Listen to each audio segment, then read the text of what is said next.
What would you say if I told you that 2 out of 3 young people feel that government does not hear their voices? How do we change that? How do we make our leaders hear us? And how do we become good leaders ourselves? And what kind of leaders do we need in the future? Welcome to What Would You Say? A Y20 talk show about the most urgent issues of young people today. For those who don't know what the Y20 is, we'll explain. The Y20 means the Youth 20. The voice of the youth. This year, the Y20 brings over 60 young delegates from over 23 countries and organizations together to discuss the most pressing challenges and opportunities faced by young people today. Together, they write policy recommendations that are then submitted to G20 leaders for their consideration during the G20 summit. This way, the youth shines their light on world politics. Our topic of today is decision-making inclusion. We will be discussing this topic with Y20 delegates, and that with the sole purpose of inspiring you. Mark, can you please tell us who will be joining us for decision-making inclusion? With us today is Bongo Wetu from South Africa. He's named one of the most influential young South Africans of 2018. He aspires to be a socio-economic policy advisor, and he wants to curate a tech accelerator in a rural community. His favorite way to chill? Playing FIFA.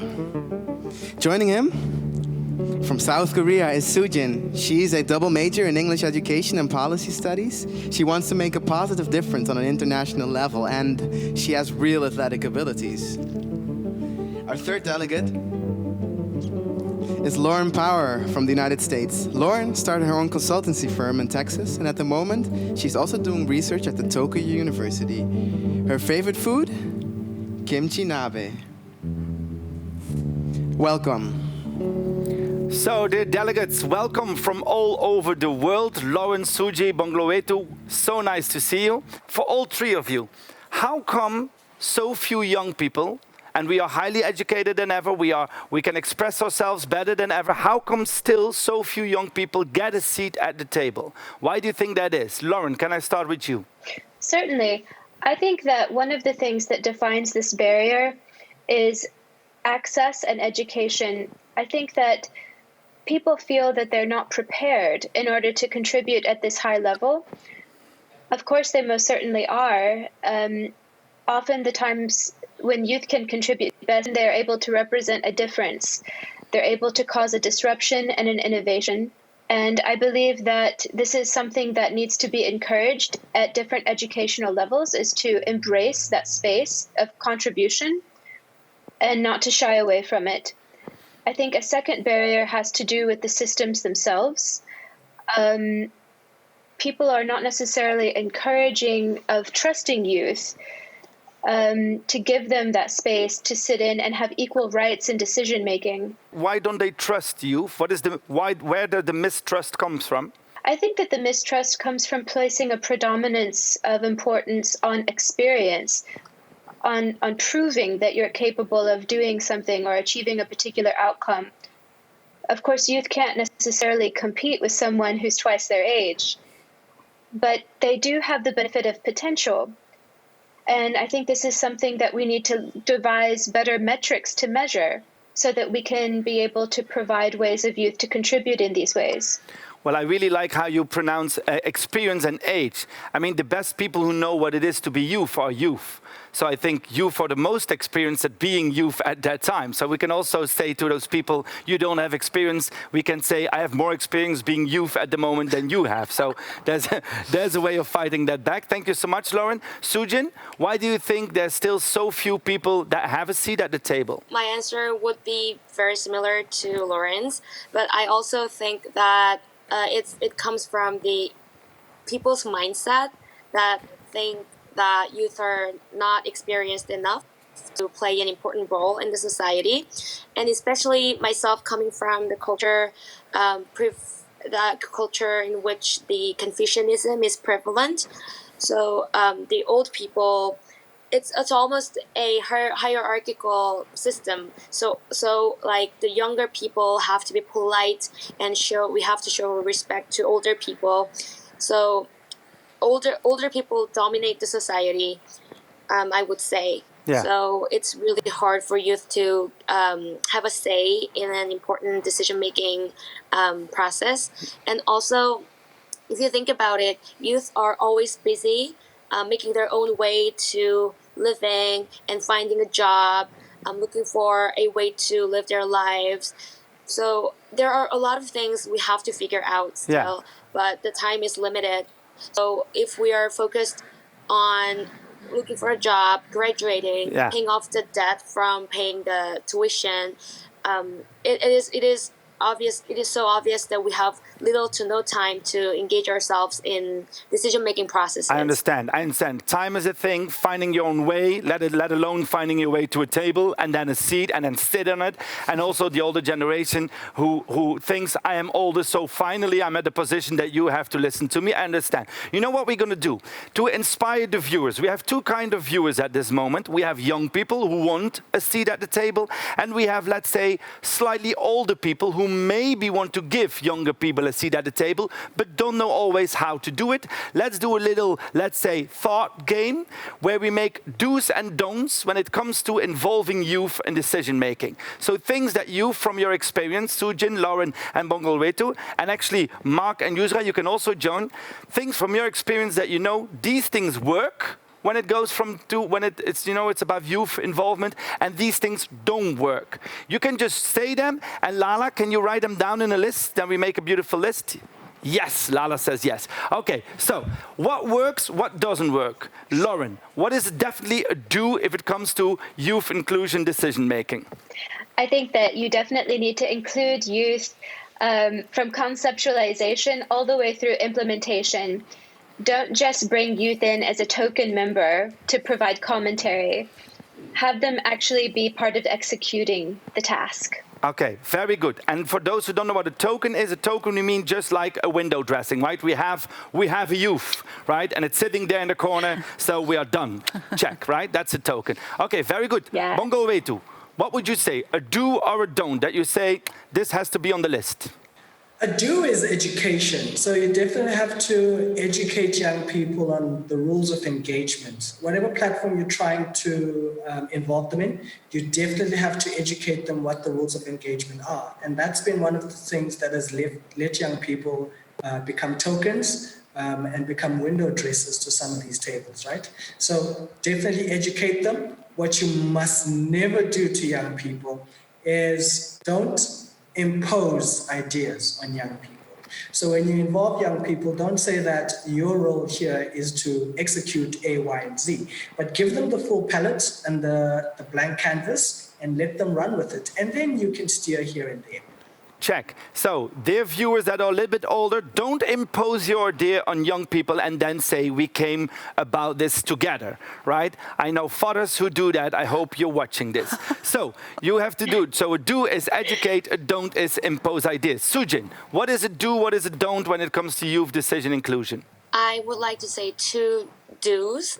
One would be financially supporting youth, because if you really want youth to participate actively in decision-making processes and political activities, I think it is crucial that the older generation supports youth financially. Pay them. And another one is ensuring that you open the spots for youth and you set a kind of policy that actually, instead of just merely saying that we will give you a spot, ensuring a spot by a policy or law would be important. Yes. I think. So not just saying we're going to do it, but make sure that it's part of the policy that you should be actually involved, right? And I really like the first thing. If you have people at the seat at the table, make sure that they are paid in some way for it, that they don't feel like they're doing that extra because they already have no time because they're young, right? Yusra, do you have things that you want to add to the lists? Yes, something that always strikes strikes me in these discussions is that when we look at discussions on inclusion of children and youth, is that they are often referred to as a future generation, the generation of tomorrow, which I think is often a scapegoat or a very easy excuse to put them aside, instead of just taking them seriously as agents who have full autonomy in the here and now. So that discourse I find very problematic, not the future generation, but we're very much here today, and take us seriously in that very moment. I really like that. They always say youth is the future of tomorrow, but we are already here. Yeah, exactly. So don't treat us as someone for tomorrow, treat us as people that are dealing with discussions now. I really like that. Okay, Mark, do you have something that you want to add on the list? Well, many beautiful things have already been said. For instance, I really agree with Bongowetu's point on education, that's a big thing to be taught, like things like political literacy, but also just the importance of organizing. I think it has to be taught to children at a young age, and it has to be very accessible for everyone, these kind of knowledge. But I also think we should look at the concept of leadership in a broader sense. I think that we should really stimulate we should really stimulate community organizing. We should really look at all the small and big leaders. We should look at the religious institutions. We should look at all the places that are important for the community, where there is leadership on a small scale. Teachers. So you're saying decision making is not only, let's say, on the highest level, but also within every small community, because the moment you learn it in a small group, you can actually take it with you in any place where you go. Definitely. Yeah, super. What else is missing? You know, if I look at the list, a lot of do's, which is good because you're active and crazy people in a good way. What else? What are we missing something? Just show of hands if people want to add something to the do's and don't list. Sujin has a hand. Show us. Tell us. I would like to add one thing to the don'ts. I think it goes with a lot of things that have been said already, but just because we are young and we are representing the young generation, it doesn't mean that we should only be involved with policies that are related to youth. So, other than youth-related policies, we should also be engaged with other policies that concern other matters, if it makes sense. Yes, no, it definitely makes sense. Don't only involve us when it comes to youth, because then you put us away as this subgroup that only knows about themselves, right? We should be involved in all kinds of policy making. Very well, very good point. So don't just put us away with those topics. Yes, Lauren also has a hand and an idea. I have two don'ts. Two don'ts. The first is don't underestimate youth. We kind of touched on this before, but I think it's worth repeating because it's often done, unfortunately. And then the second don't would be don't reinforce old systems just for the sake of maintaining them. As we heard from Mark, youth are very good at creating alternative leadership structures and different ways of doing engagement. This kind of variety and this kind of progress should be embraced, not distrusted outrightly simply because it's different. Clear, very clear. Don't embrace the old because it's old.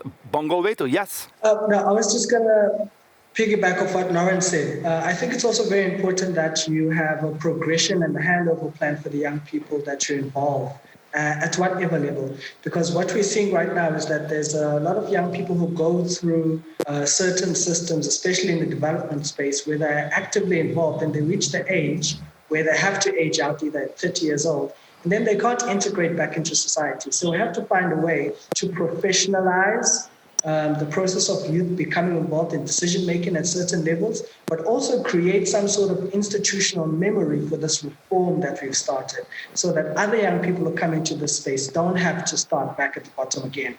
They move on and progress from the gains that have already been made.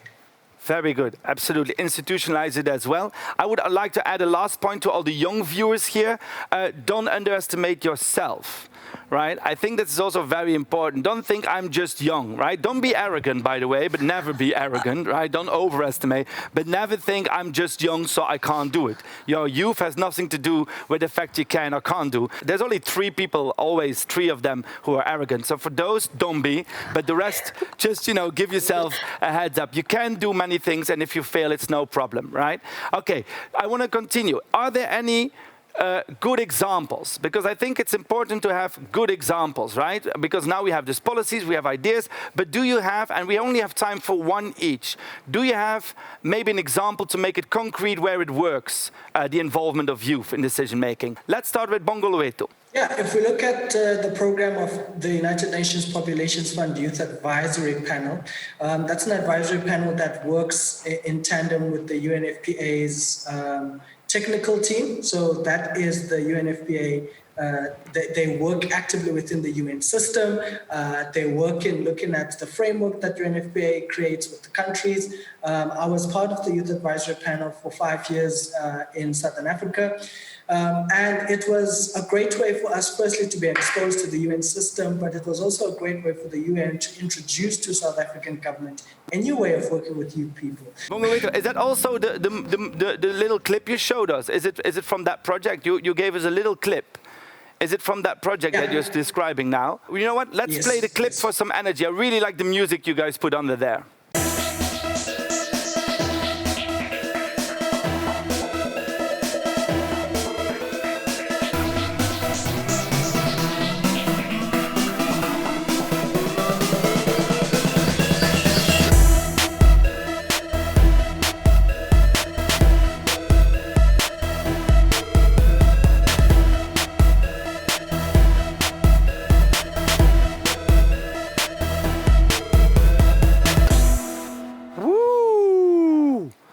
Fancy music, Bongowetu. It's like a dance disco here, and with all young people being part of it. Such a great project. People can, if you want to know more about the project, you can look it up. We're going to put all the references and the links. But Sojin, you send us, we asked you for an example, and you send us a website, and then it's all in Korean, and my Korean is not that well anymore. I mean, it used to be better, but now it's like non-existent.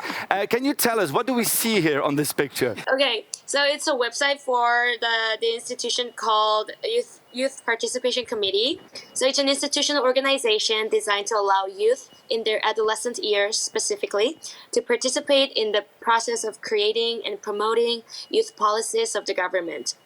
So the committee consists of members in a way that can enhance their representation, such as youth elections, institutional recommendations, and open recruitment and screening.